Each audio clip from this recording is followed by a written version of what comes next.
Nandito na tayo ngayon sa Tejero. Yan.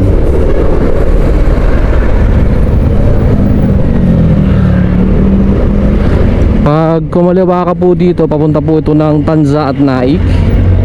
Yan. Ito po, pag kumanan ka dito, papunta po ito ng Kawit, mga Bacoor, Binakayan. At syempre papunta tayo ng SM Tanza. Dito tayo.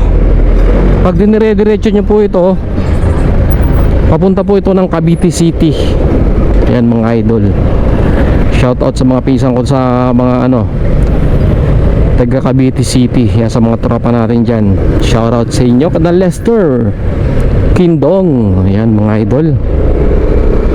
At dito rin po yung EPSA. Napakarami po nagtatrabaho dito mga idol sa Rosario sa EPSA.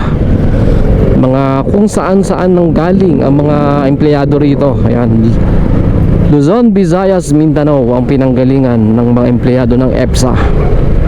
At natatandaan ko ba dati, nag-display din kami ng sasakyan sa loob mismo ng EPSA.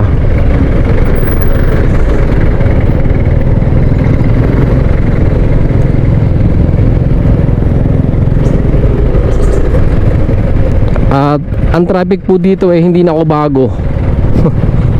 Lagi po dito ma-traffic. Hindi na to, lalo na kapag labasan ng taga-EPSA, Diyos ko, yari ka na, awit. Kaya kailangan bago ka lumabas, silipin mo muna.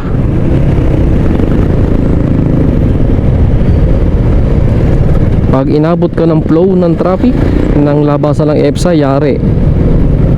Siyam mga abutin mo sa daan. Dito po kasi ang marami mga tricycle. So yun lang mga idol. At relax lang natin po ang Tejero.